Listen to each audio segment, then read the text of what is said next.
നിലമ്പൂരിൽ UDF കൺവെൻഷനിൽ പ്രതിപക്ഷ നേതാവ് വി ഡി സതീശൻ സംസാരിക്കുകയാണ്. ആദ്യമതിലേക്ക് ദിനങ്ങളാണ് ഈ തെരഞ്ഞെടുപ്പ് കാലം.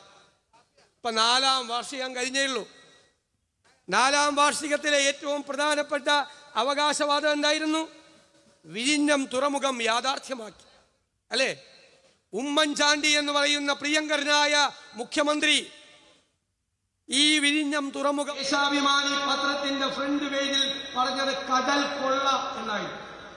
6000 കോടി രൂപയുടെ റിയൽ എസ്റ്റേറ്റ് എന്നായിരുന്നു. അത് വകവെക്കാതെ 4000 പേജുള്ള പാരിസ്ഥിതികാഘാത പഠനം നടത്തി പാരിസ്ഥിതിക അനുമതി വാങ്ങിച്ച് 1700 കോടി രൂപ മുടക്കി സ്ഥലം അക്വയർ ചെയ്ത് നിർമ്മാണ ഉദ്ഘാടനം നടത്തി കൗണ്ട് ഡൗൺ ചെയ്ത് ഉമ്മൻചാണ്ടി സർക്കാർ മുന്നോട്ട് പോയി. 2019 തീരേണ്ട ഈ പദ്ധതി 2025 പിണറായി വിജയൻ തീർന്നു. കടൽ കൊള്ളയായിരുന്ന 6000 കോടി രൂപയുടെ റിയൽ എസ്റ്റേറ്റ് പ്രധാനമന്ത്രി നരേന്ദ്രമോദി ഉദ്ഘാടനം ചെയ്യുമ്പോൾ കടൽ വിപ്ലവമായി മാറി. കടൽ വിപ്ലവം, കടൽ കൊള്ള. ഉമ്മൻചാണ്ടിയുടെ കാലത്ത് കടൽ കൊള്ള, ഇപ്പോൾ കടൽ വിപ്ലവം. ഓന്തിന്റെ പോലെ നിറം മാറുന്ന ഒരു സർക്കാർ ഈ സംസ്ഥാനത്ത് മുഴുവൻ ജനങ്ങൾക്കും അറിയാം. അത് ഉമ്മൻചാണ്ടി സർക്കാരിന് അവകാശപ്പെട്ടതാണ്. രണ്ടാമത്തെ പ്രധാനപ്പെട്ട അവകാശവാദം, കേന്ദ്ര സർക്കാരിന്റെ പദ്ധതിയിൽ പെടുത്തി പണിയുന്ന നാഷണൽ ഹൈവേ. എന്തൊരു റീലിന്റെ ബഹളമായിരുന്നു! എന്തായിരുന്നു അവകാശവാദങ്ങൾ? ഈ സർക്കാരിന്റെ പൊള്ളയായ അവകാശവാദങ്ങളുടെ ചീട്ടുകൊട്ടാരം പോലെ ഈ ഹൈവേ നിലംപതിച്ചു. ഇപ്പൊ മിണ്ടുന്നില്ല, ഇപ്പൊ ഒന്നും പറയുന്നില്ല. ശ്രീ കെ.സി. വേണുഗോപാൽ പറഞ്ഞു കോടികളുടെ അഴിമതിയാണ്, കോടികളുടെ അഴിമതി. 2000 കോടി രൂപയ്ക്ക് ഒരു സെക്ടറിൽ കോൺട്രാക്ട് കിട്ടിയ പ്രിൻസിപ്പൽ കോൺട്രാക്ടർ അത് 984 കോടി രൂപയ്ക്ക് സബ് കോൺട്രാക്ട് കൊടുത്തു. അപ്പോൾ പ്രിൻസിപ്പൽ കോൺട്രാക്ടറിന് ഒറ്റയടിക്ക് കിട്ടിയത് 1000 ചില്ലാൻ കോടി രൂപ. ഇതുപോലുള്ള അഴിമതിയാണ്.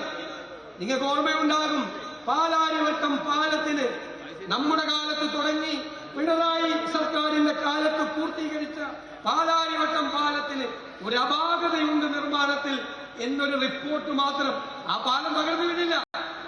എന്തൊരു പ്രചരണമായിരുന്നു ഈ കമ്മ്യൂണിസ്റ്റുകാർ! അന്നത്തെ മന്ത്രിയായിരുന്ന ഇബ്രാഹിം കുഞ്ഞിനെ വിജിലൻസ് കേസിൽ പ്രതിയാക്കി. എവിടെ പോയി മിസ്റ്റർ പിണറായി വിജയൻ?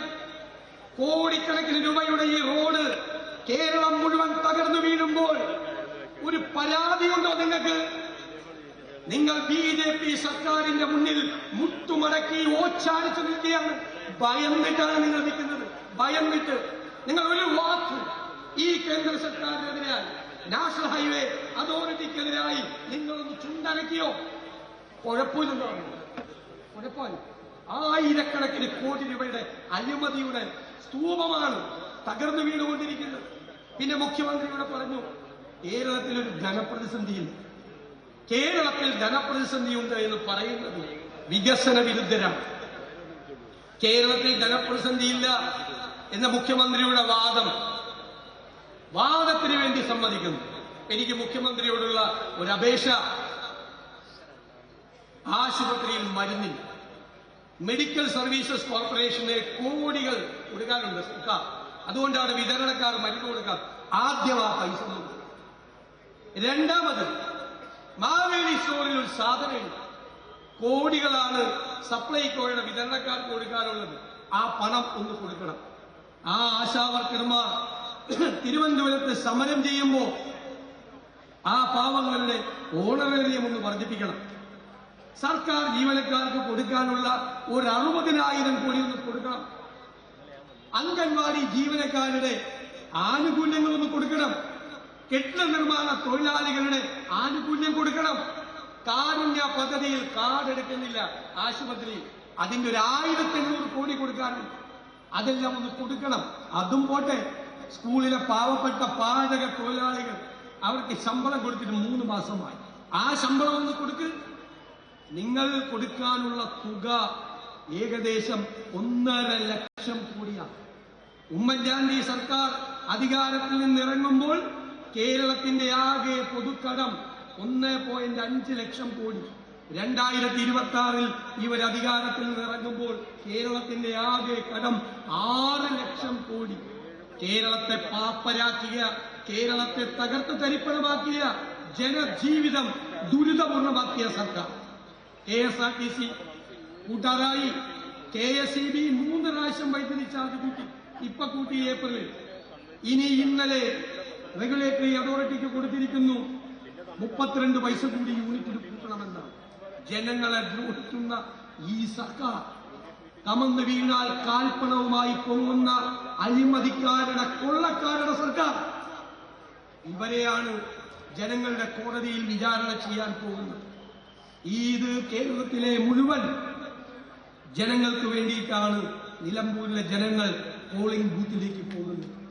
നിങ്ങൾ നടത്തുന്ന പ്രതികരണമാണ് ഈ സർക്കാരിനെതിരായുള്ള ഏറ്റവും വലിയ പ്രതിഷേധത്തിന്റെ ശബ്ദം. 19-ാം തീയതി തെരഞ്ഞെടുപ്പ് നടന്ന് ഫലം പുറത്തു വരുമ്പോൾ ഉജ്ജ്വലമായ ഭൂരിപക്ഷത്തോടുകൂടി ചിയാരിയാടൻ ഷൗക്കത്തിനെ വിജയിപ്പിക്കണം.